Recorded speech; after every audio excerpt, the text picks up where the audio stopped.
January the 19th. Genesis 39:1 through 41:16.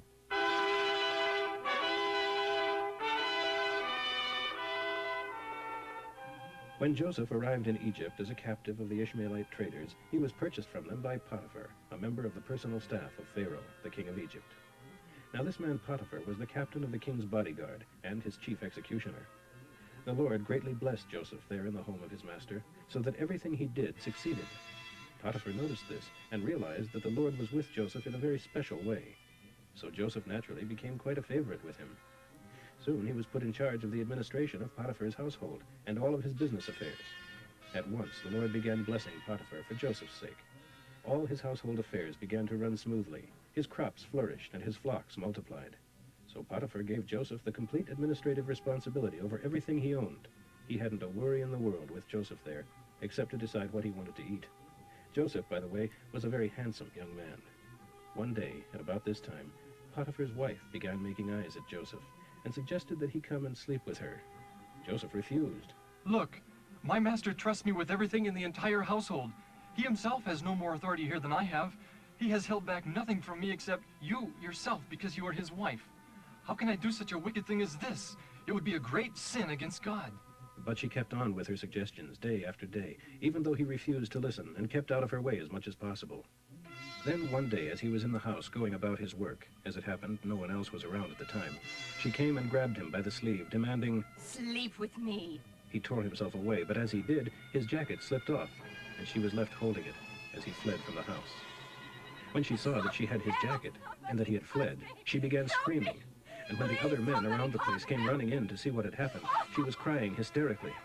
My husband had to bring in this Hebrew slave to insult us. He tried to rape me, but when I screamed, he ran and forgot to take his jacket. She kept the jacket, and when her husband came home that night, she told him her story.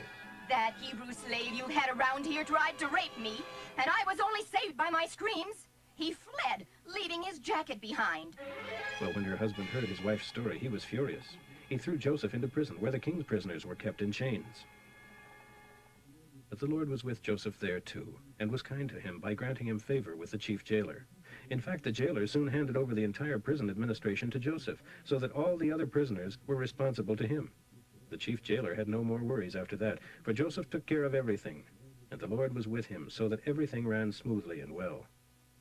Sometime later, it so happened that the king of Egypt became angry with his chief baker and his wine taster, so he jailed them both in the prison where Joseph was, in the castle of Potiphar, the captain of the guard, who was the chief executioner. They remained under arrest there for quite some time, and Potiphar assigned Joseph to wait on them. One night, each of them had a dream. The next morning, Joseph noticed that they looked dejected and sad. What in the world is the matter? We both had dreams last night. But there is no one here to tell us what they mean. Interpreting dreams is God's business. Tell me what you saw. The wine taster told his dream first. In my dream, I saw a vine with 3 branches that began to bud and blossom. And soon there were clusters of ripe grapes. I was holding Pharaoh's wine cup in my hand, so I took the grapes and squeezed the juice into it and gave it to him to drink. I know what the dream means. The 3 branches mean 3 days. Within 3 days, Pharaoh is going to take you out of prison and give you back your job as his wine taster. And please have some pity on me when you are back in his favor, and mention me to Pharaoh, and ask him to let me out of here. For I was kidnapped from my homeland among the Hebrews, and now this. Here I am in jail, when I did nothing to deserve it. When the chief baker saw that the first dream had such a good meaning, he told his dream to Joseph too. In my dream, there were 3 baskets of pastries on my head. In the top basket were all kinds of bakery goods for Pharaoh. But the birds came and ate them. The 3 baskets mean 3 days. 3 days from now, Pharaoh will take off your head and impale your body on a pole, and the birds will come and pick off your flesh. Pharaoh's birthday came 3 days later, and he held a party for all of his officials and household staff. He sent for his wine taster and chief baker, and they were brought to him from the prison. Then he restored the wine taster to his former position. But he sentenced the chief baker to be impaled, just as Joseph had predicted. Pharaoh's wine taster, however, promptly forgot all about Joseph, never giving him a thought. One night, 2 years later, Pharaoh dreamed that he was standing on the bank of the Nile River, and suddenly 7 sleek fat cows came up out of the river and began grazing in the grass. Then 7 other cows came up from the river, but they were very skinny, and all their ribs stood out. They went over and stood beside the fat cows. Then the skinny cows ate the fat ones, at which point Pharaoh woke up. Soon he fell asleep again and had a second dream. This time he saw 7 heads of grain on one stalk, with every kernel well formed and plump. Then suddenly 7 more heads appeared on the stalk, but these were shriveled and withered by the east wind. And these thin heads swallowed up the 7 plump, well-formed heads. Then Pharaoh woke up again and realized it was all a dream. Next morning, as he thought about it, he became very concerned as to what the dreams might mean. He called for all the magicians and sages of Egypt and told them about it, but not one of them could suggest what his dreams meant. Then the king's wine taster spoke up. Today I remember my sin. Some time ago, when you were angry with a couple of us and put me and the chief baker in jail in the castle of the captain of the guard, the chief baker and I each had a dream one night.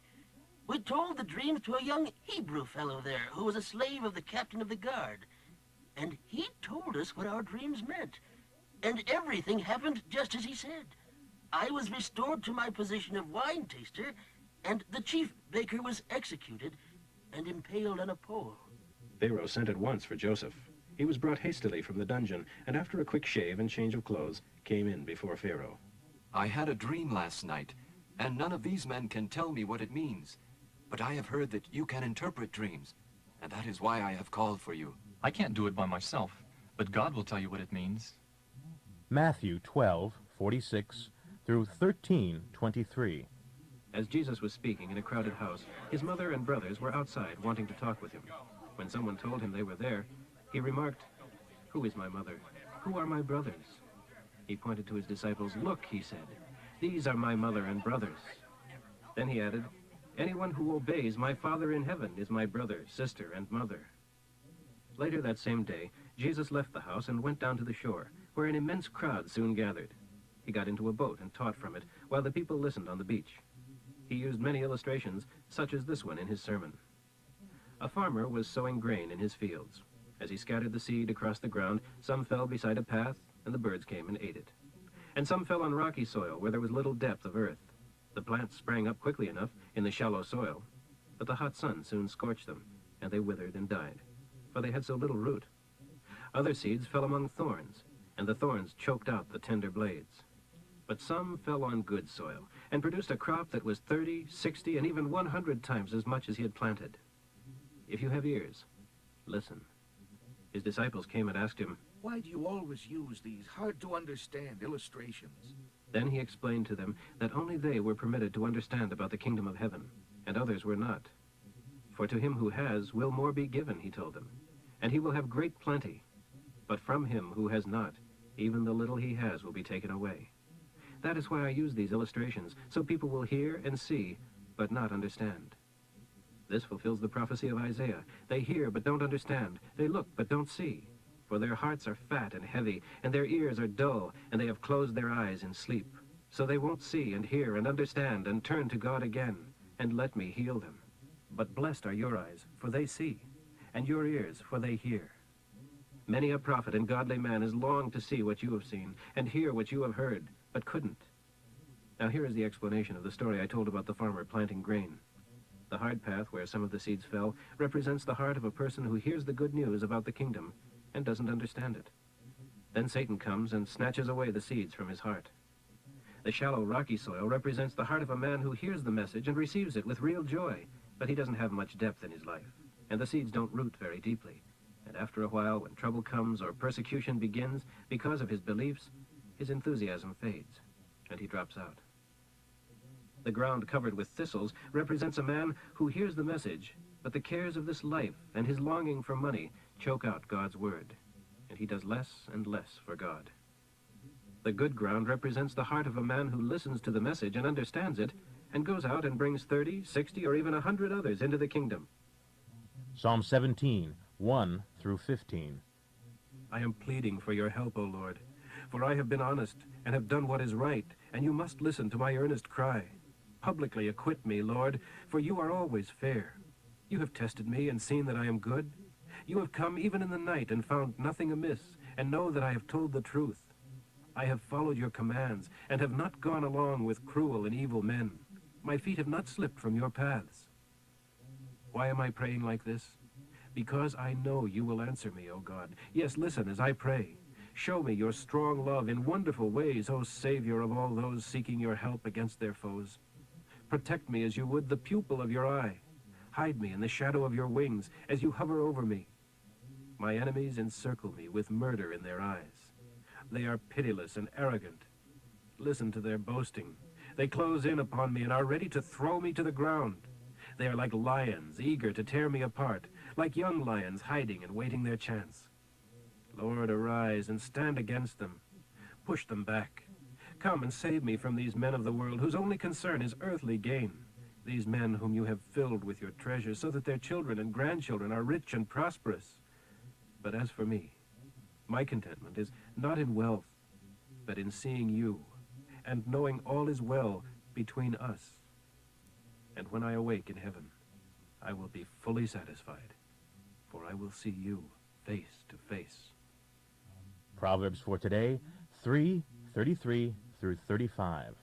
The curse of God is on the wicked, but his blessing is on the upright. The Lord mocks at mockers, but helps the humble. The wise are promoted to honor, but fools are promoted to shame.